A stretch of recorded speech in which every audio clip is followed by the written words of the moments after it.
Welcome back, everybody, for another deep dive. Yeah. This time we're going to be focusing on intercultural business savvy. Ooh, fun. And I think this is super important, right? Yeah. Because in our globalized world, understanding cultural nuances isn't just, a nice thing to have. Right. It's like you need it. It's essential. Yeah, it's mission critical for success. Yeah. We got two really great sources for this one. Awesome. So first, we'll be drawing wisdom from international business strategy and cross-cultural management, an applied approach. Okay. And this is by Nicole Franziska Richter, Jesper Stranskov, Sven Hoff, and Vessel Taras. Wow, that's a mouthful. It is. A lot of authors. It is a lot of authors, but they're a powerhouse team from universities across the globe. Oh, very cool. So we've got, global perspective right from the start. I love it. So Nicole Franziska Richter is a professor at the University of Southern Denmark, and she focuses on cross-cultural management. Makes sense. Yeah. And then we've got Jesper Stranskov, who's also from the University of Southern Denmark, but he's a professor emeritus. So he's got a ton of experience in business administration. I see. And then Sven Hoff, Okay. he's a professor at Helmut Schmidt University in Hamburg, Germany. Cool. And he adds expertise in human resource management. Very interesting. Yeah. And then rounding out the team, we've got Vessel Taras, who's an associate professor at the University of North Carolina at Greensboro. Gotcha. And he specializes in international business. Well, so they have like every angle covered then, it sounds like. They really do. Wow. Yeah, they've got a very, a very well-rounded perspective on all of this. Yeah. And what I really like about their book is they blend theory and practice. So they use a lot of case studies. Okay. And they have this recurring case called Magic Juice. Interesting. Yeah. So they're really trying to, make it practical and Right. bring the concepts to life. I like that. And I think what's really cool is that it combines international business strategy Okay. with cross-cultural management.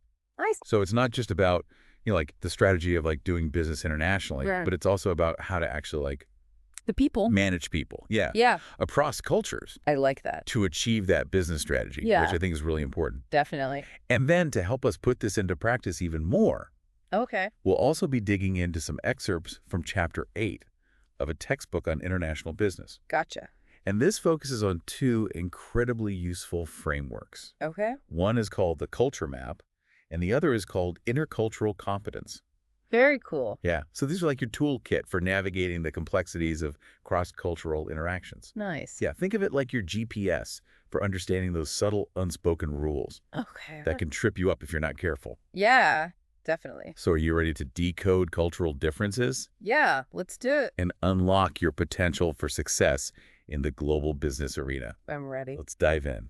All right. First up, we've got the Culture Map. This was created by Aaron Meyer, Cool. and it's designed to help you crack the code of cultural differences in the workplace. I like it. So it uses these 8 scales, each representing a specific behavior or approach. Okay.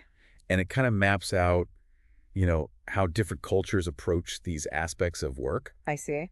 So you can think of it as like comparing your own cultural tendencies Okay. with those of like colleagues or clients from around the world. Right. And we'll go through each scale. But as we do think about where you fall on these spectrum, Oh, interesting. yeah, it's a great way to become more self-aware. I like that. Okay, Yeah. so let's start with communicating. Why? This scale looks at the spectrum of low context to high context communication. So like how directly or indirectly people Yeah, communicate. exactly. Okay. So in low context cultures, like the U.S. communication is very explicit. Gotcha. Like what you say is what you mean. Right. Plain and simple. Uh-huh.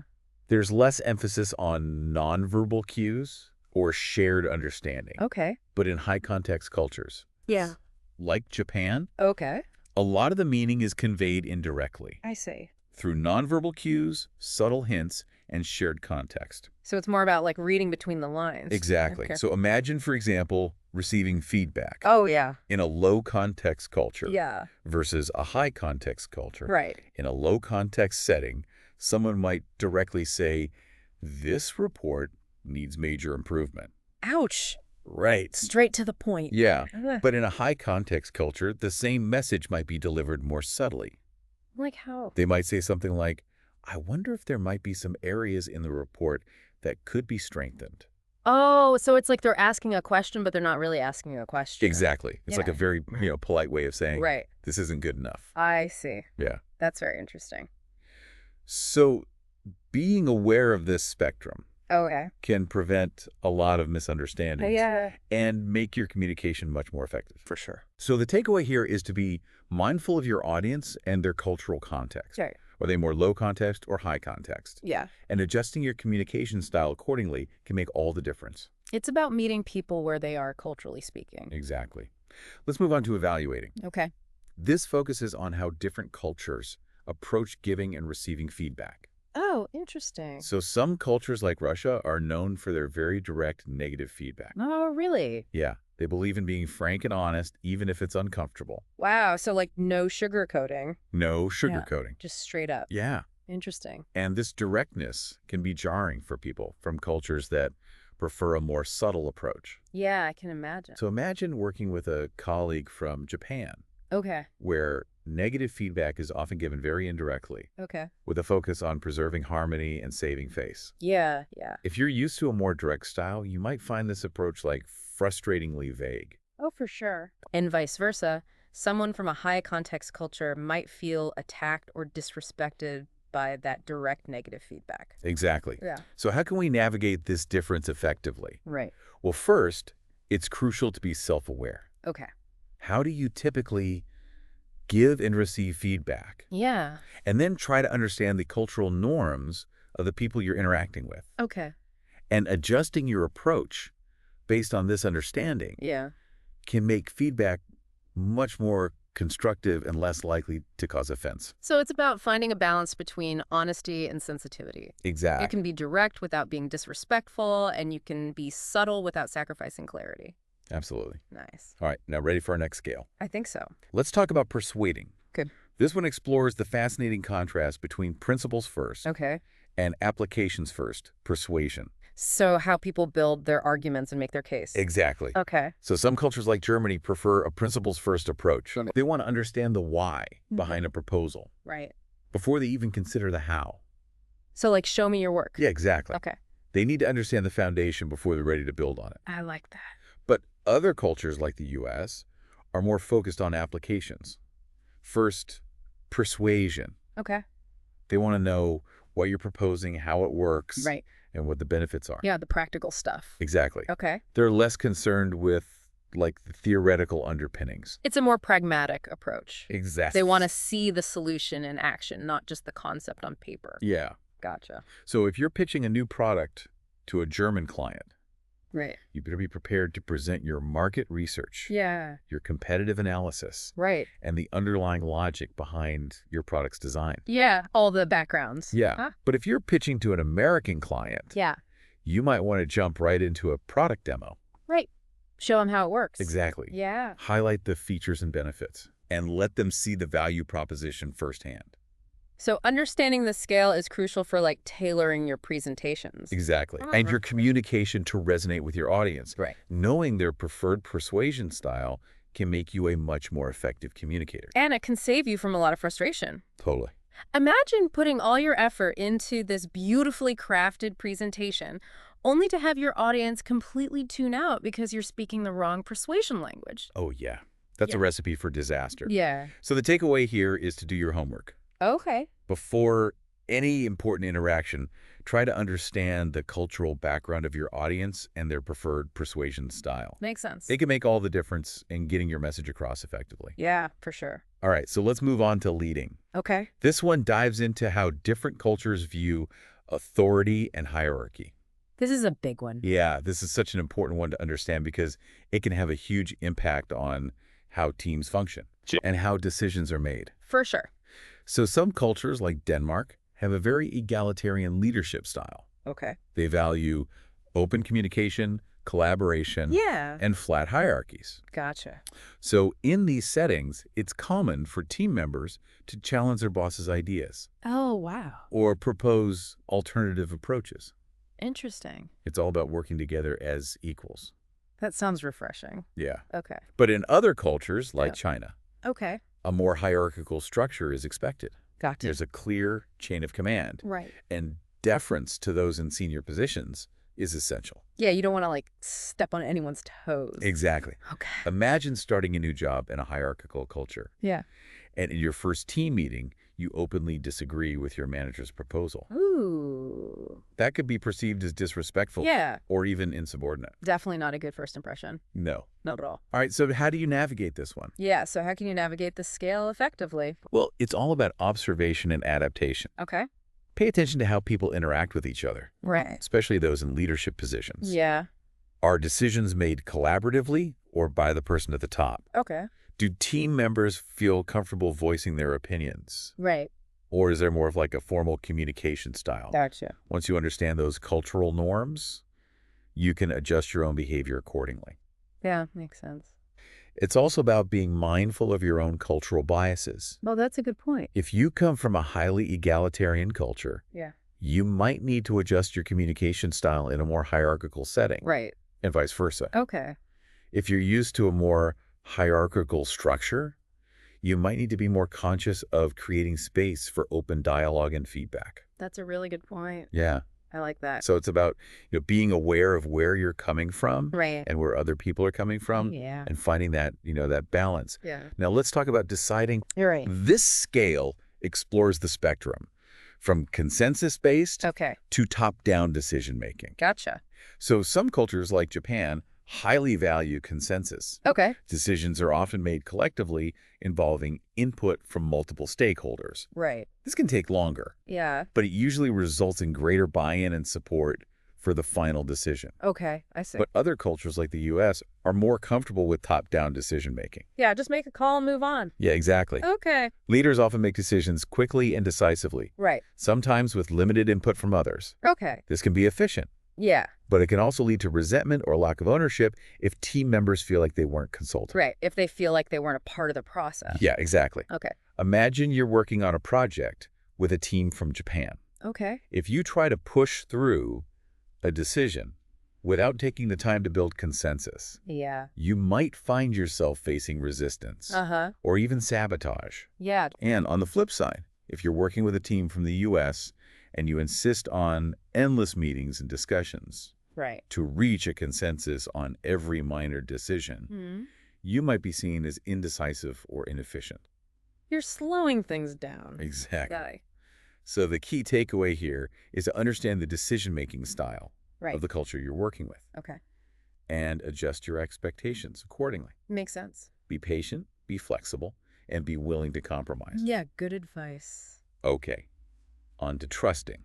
Ooh, this is an interesting one. This scale is all about how different cultures build trust, Yeah. and it can be a real eye-opener. Okay. So some cultures like the U.S. are more focused on what we call cognitive trust. Okay. This means trust is built through competence, reliability, Mm-hmm. and delivering on promises. So it's very task-oriented. Yeah. Like, you do good work, I trust you. Yeah, very straightforward. Gotcha. But other cultures like Brazil place a higher value on affective trust. This type of trust is built through personal relationships, shared experiences, Okay. and emotional connection. So it's more about, like, building rapport. Yeah. And getting to know someone on personal level exactly. before you can trust them in business. Yes. Interesting. Imagine you're trying to close a deal with a client from Brazil. Okay. If you focus solely on your company's credentials and your product's features, you might not get very far. You got to build that relationship first. Exactly. Yeah. You need to invest time in building a personal relationship with your client, Right. sharing meals, Right. getting to know their family, Right. showing genuine interest in them as a person. Yeah, like a human. Yeah. Okay. It's about building that human connection Yeah, first, exactly. and then the business trust will follow. Makes sense. So the takeaway here is to be aware of how different cultures build trust Okay. and adjust your approach accordingly. Yeah. If you're working in a culture that values effective trust, don't be afraid to invest time in building relationships. It'll pay off in the long run. For sure. All right, let's tackle the next scale, disagreeing. Okay. This one looks at how comfortable different cultures are with open confrontation. Gotcha. So some cultures like France embrace debate and disagreement Oh, really? as like a natural part of the decision-making process. Interesting. They see it as a healthy way to challenge ideas, Oh, okay. explore different perspectives, Right. and arrive at the best possible solution. So if you're in a meeting with French colleagues and they start interrupting each other, raising their voices, and Yeah. passionately arguing their points, don't be alarmed. They're not being rude, they're just engaging in a lively debate. Exactly. Gotcha. But other cultures like Japan are much more conflict averse. Right. They prefer to maintain harmony and avoid open disagreement, especially in public settings. So if you have a different opinion, Yeah, you got to be careful how you say it. exactly. Huh. So if you're working with a team from Japan and you have a different opinion, it's important to express it in a way that's respectful and doesn't cause anyone to lose face. Right. You might want to have a private conversation with the person you disagree with, Yeah. or find a way to voice your concerns in a more subtle way. Okay. The key here is to understand the cultural norms around disagreement Yeah. and adjust your communication style accordingly. Right. Be mindful of your tone, your body language, Yep. and your choice of words. Makes sense. And our penultimate scale is scheduling. Okay. This one explores how different cultures view time and deadlines. Another big one. Yeah. Okay. Some cultures, like Germany, have a very linear approach to time. Gotcha. They value punctuality, they stick to agendas, Okay. and see deadlines as fixed and inflexible. Yeah. Very strict. Yeah, so if you have a meeting scheduled for 10 a.m. with a German colleague, Yeah. you better be there at 9:55 ready to go. Exactly. But other cultures like India have a more flexible approach to time. Okay. They might be more relaxed about punctuality, Yeah. allow for interruptions, Right. and see deadlines as more fluid and adaptable. Or go with the flow. Exactly. Gotcha. This difference in time orientation can lead to a lot of frustration and misunderstandings if you're not careful. Yeah, for sure. Imagine you're working on a project with a team in India, Okay. and you're expecting them to deliver their work by a certain deadline. Right. If you don't clarify expectations up front and build in some flexibility, Yeah, you might find yourself disappointed. for sure. The key takeaway here is to be aware of how different cultures view time and deadlines, Great. and communicate your expectations clearly. Yeah. If you're working with a team from a culture with a more flexible approach to time, Yeah. be patient, be understanding, Right. and be willing to adjust your plans as needed. Makes sense. All right, we've arrived at our final scale, Mhm. disagreeing. Okay. This one looks at how comfortable different cultures are with open confrontation. Wait, didn't we already do disagreeing? Oh, you're right, we did disagreeing. Yeah. Let's move on to the concept of intercultural competence. Sounds good. Okay, so we've explored the culture map, Right. which gives us like a framework for understanding cultural differences. Yeah, it's like a map of the territory. Exactly. Yeah. But now we need to figure out how to actually like navigate that territory. Right, how to put it into practice. So that's where we get into this concept of intercultural competence. Yeah, it's like having the map and compass. Yeah, But now we need to learn how to read the terrain and actually like chart our course. exactly. And that's what we're going to be diving into in this section. I love it. So our source material breaks down intercultural competence into three main dimensions. Okay. We've got personality traits, Gotcha. attitudes, and worldviews, Okay. and capabilities. So let's unpack those. Yeah, let's start with personality traits. All right. So are some people just naturally better at navigating cultural differences than others? It does seem that way, right? Yeah. Like some people just seem to effortlessly connect with people from different backgrounds. Yeah. While others really struggle. Yeah. And research suggests that certain personality traits can play a role. Okay. Things like cultural empathy, Okay. open-mindedness, Yeah. emotional stability, Guys. social initiative, Okay. and flexibility. Yeah, so let's like break those down. Right. So cultural empathy makes a lot of sense. Right. It's about being able to understand and relate to people, even if their experiences are different from your own. Yeah, being able to step outside of your own little cultural bubble Exactly. and try to see the world through someone else's eyes. And then there's open-mindedness, Okay. which is key for being willing to consider new ideas and perspectives, Yeah. even if they challenge your own assumptions. Right. So not being like stuck in your ways. Exactly. Okay. And then emotional stability. Yeah. I think that's super important for staying calm and composed when things get a little bit tricky, Yeah. especially when you're dealing with cultural misunderstandings. Yeah. Because things don't always go as planned. No, they don't. Especially, when you're dealing with different cultural expectations. So being able to manage your emotions and stay level-headed is a huge asset. Yeah. Then there's social initiative, which Right. is all about being proactive and engaging with people from different cultures. So not being free to like step outside your comfort zone Exactly. and initiate conversations. Yeah. Even if it feels a little bit awkward at first. Yeah, 'cause sometimes it can, Yeah. especially when you're, not familiar with the culture, Right. but just taking that first step is so important. Yeah. And then finally, there's flexibility, Right. which is about adapting to new situations and being willing to adjust your behavior as needed. Yeah. Yeah, because like we said, things don't always go according to plan. Right. So being able to roll with the punches. Yeah, go with the flow. Yeah, Yeah. exactly. Okay, so those are the personality traits. But what if you weren't born with all of these traits? Right. That's a good question. Can you actually develop these over time? That's the good news. Okay, good. Like any skill, intercultural competence can be learned and improved with practice and conscious effort. Okay, you. So it's not just about who you are, but it's about what you do. I like it. Okay. So let's explore the next dimension. All right. Attitudes and worldviews. Okay. So how does our perspective on other cultures Yeah. affect our ability to actually interact with them effectively? I love this one. Yeah, this is where things get really interesting. Right. Our source material highlights the difference Yeah. between ethnocentric and ethnorelative worldviews. Gotcha. So ethnocentric means seeing your own culture as the standard Okay. and judging other cultures based on your own norms and values. Oh, so like my way or the highway? Yeah, exactly. It creates a lot of barriers. Yeah, because you're not really open to other ways of doing things. Exactly. And you're not really valuing those other perspectives. Okay. But an ethnorelative worldview is much more open and accepting. Right. It recognizes that different cultures have different ways of doing things Mm. and that there's no one right way. Yeah, there's not like a hierarchy of cultures. It's Oh, just yeah. different ways of being. Yeah. Okay. It's about valuing diversity Right. and understanding that each culture has its own unique strengths and perspectives. It's like shifting from us versus them to we're all in this together. I love that. Yeah. It's about embracing that richness that different cultures bring to the table. And that shift in worldview makes a huge difference in your ability to connect with people from different cultures. Totally. Yeah, and build those strong, trusting relationships. Okay, so one last dimension to cover. Capabilities. All right. So what specific skills do we need to be interculturally competent? This is where cultural intelligence, or CQ, comes in.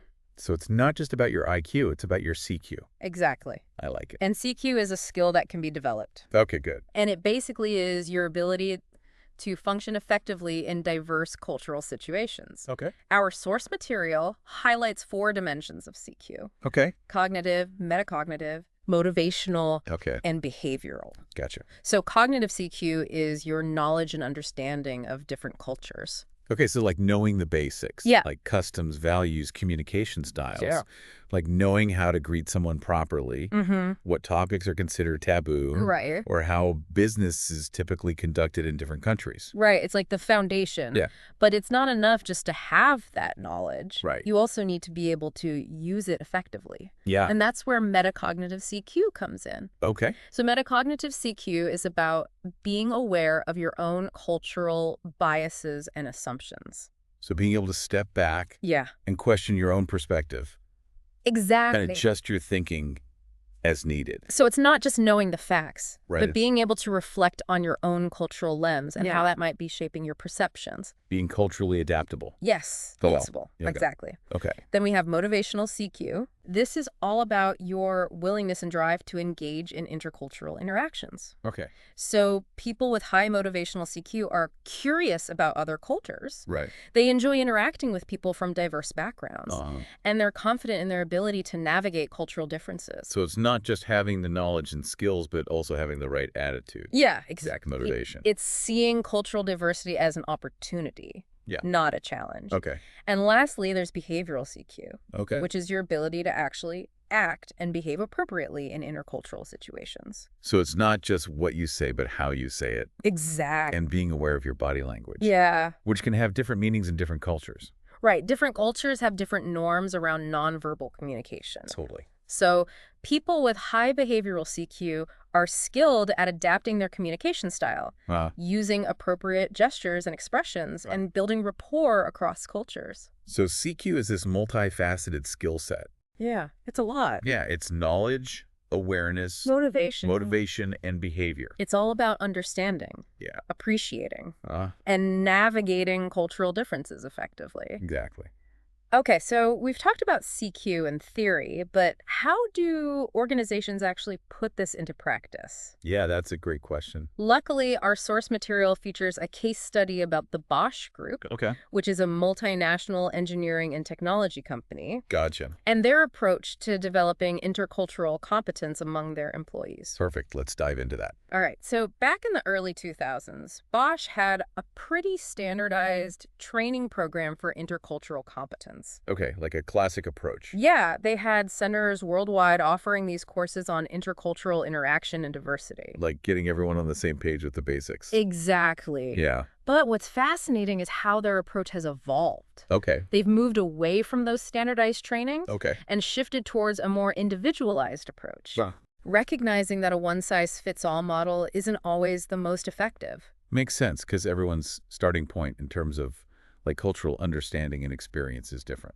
Exactly. And as Bosch's workforce has become even more diverse, Uh-huh. they've also noticed a shift in the overall cultural awareness within the company. Cool. Openness and respect for other cultures have become more of a norm, Oh, that's fantastic. which is great. Yeah, that's amazing progress. It seems like their focus has shifted from just teaching about cultural differences Yeah. to fostering like a genuine understanding and appreciation for those differences. Yeah, creating a culture of like, embracing diversity. Exactly. Bosch is aiming to cultivate what they call an interculturally open approach. I love that. It goes beyond just knowing the facts to developing real sensitivity and adaptability to different ways of thinking and working. And they've also launched these major diversity campaigns Yeah. to position Bosch as like a truly international company, Mm-hmm. not just a German one. Yeah. Which is huge. That's a powerful statement. Yeah, it shows a real commitment to embracing diversity at every level. Yeah. And with the rise of remote work and global virtual teams, Oh yeah, that's a whole other layer. Bosch has also recognized the need for specialized training in this area. Okay. So they're providing resources to help employees navigate the unique challenges of collaborating across cultures virtually. It highlights that intercultural competence is an ongoing journey, not a destination. Yeah. It requires continuous learning, adaptation, Uh-huh. and stepping outside of our comfort zones. I like it. So what can we learn from Bosch's experience? Well, I think it reinforces the importance of having a clear strategy for developing intercultural competence within organizations. Yeah, and that this strategy needs to be adaptable, Right. responsive to the changing needs of the workforce Oh. and the global business environment. It's not enough to just offer a few generic training sessions. It has to be like baked into the company culture. Yeah. Organizations need to create a culture that values and promotes intercultural awareness. Understanding and Uh-huh. sensitivity. And provide ongoing support and resources to help individuals and teams develop their intercultural skills Exactly. and thrive in diverse environments. All right, so as we wrap up this deep dive, I want to leave you with a final thought. Yeah. In today's interconnected world, intercultural competence isn't a nice to have. Yeah. It's essential. It's the key to building strong relationships, navigating complex business transactions. And succeeding in the global marketplace. And the good news is, it's a skill we can all develop and improve Absolutely. with conscious effort and practice. So embrace the diversity around you. Yeah. Challenge your own assumptions. And be open to learning from other cultures. You might be surprised at what you discover. Yeah, it could open up a whole world of opportunities. That's it for our deep dive into intercultural business savvy. I hope you enjoyed it. We hope you've enjoyed the journey and gained some valuable insights. Until next time, keep exploring, keep learning, and keep diving deep.